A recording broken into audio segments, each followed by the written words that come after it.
മലമ്പുഴയിൽ മദ്യം നൽകിയ അധ്യാപകൻ വിദ്യാർത്ഥിയെ പീഡിപ്പിച്ച സംഭവത്തിൽ പ്രധാനാധ്യാപികയ്ക്ക് സസ്പെൻഷൻ, അതായത് പീഡന വിവരം പോലീസിനെ അറിയിക്കുന്നതിൽ വീഴ്ച വരുത്തിയെന്ന കണ്ടെത്തലിന് പിന്നാലെയാണ് ഈ നടപടി. പ്രതിയായ അധ്യാപകനെ പുറത്താക്കാൻ AEO ശുപാർശ നൽകുമെന്നതാണ് വിവരം. ഗൂഗിൾ BS വിവരങ്ങളുമായിട്ട് ഗൂഗിൾ വല്ലാതെ ഞെട്ടിപ്പിക്കുന്ന ഒരു വാർത്തയായിരുന്നു ഈ അധ്യാപകനെ അനുബന്ധിച്ച് കേട്ടത്. എത്രയധികം കുട്ടികളാണ് പരാതികളുമായി രംഗത്ത് വന്നത്.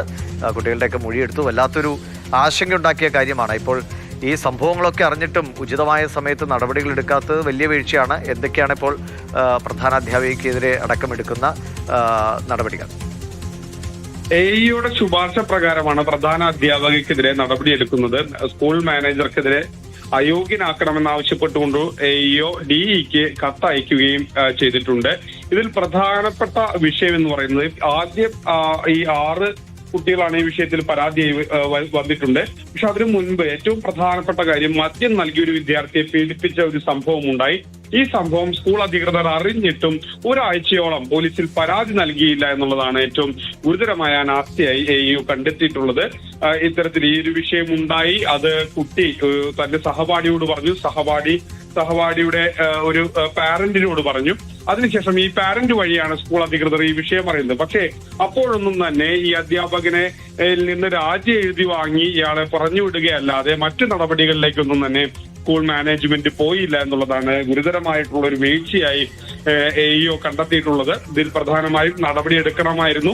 വിദ്യാഭ്യാസ വകുപ്പിനോടെങ്കിലും ഈ വിവരം റിപ്പോർട്ട് ചെയ്യണമായിരുന്നു എന്നുള്ളതാണ് ചട്ടമായി വരുന്നത്. പോലീസിൽ പരാതി നൽകണം, അങ്ങനെയുള്ള പല കാര്യങ്ങളും ഉണ്ടായില്ല, മേലുദ്യോഗസ്ഥരെ അറിയിച്ചില്ല തുടങ്ങിയ കാര്യങ്ങൾ ചൂണ്ടിക്കാട്ടിയാണ് AEOക്കെതിരെ AEO ഈ സ്കൂളിലെ പ്രധാന അധ്യാപകയ്ക്കെതിരെ നടപടിയെടുക്കുന്നത്.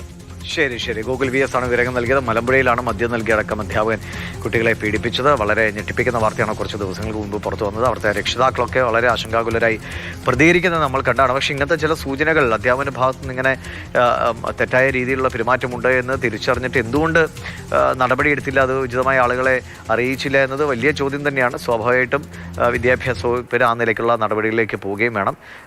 ഓരോ ഗുരു എന്നത് ഒരു മഹത്തായ സങ്കല്പമാണ്. അതിനെ കളങ്കം വരുത്തുന്ന ഇത്തരക്കാർക്കെതിരെ കടുത്ത നടപടികൾ എടുത്തേ മതിയാകൂ. നമുക്ക്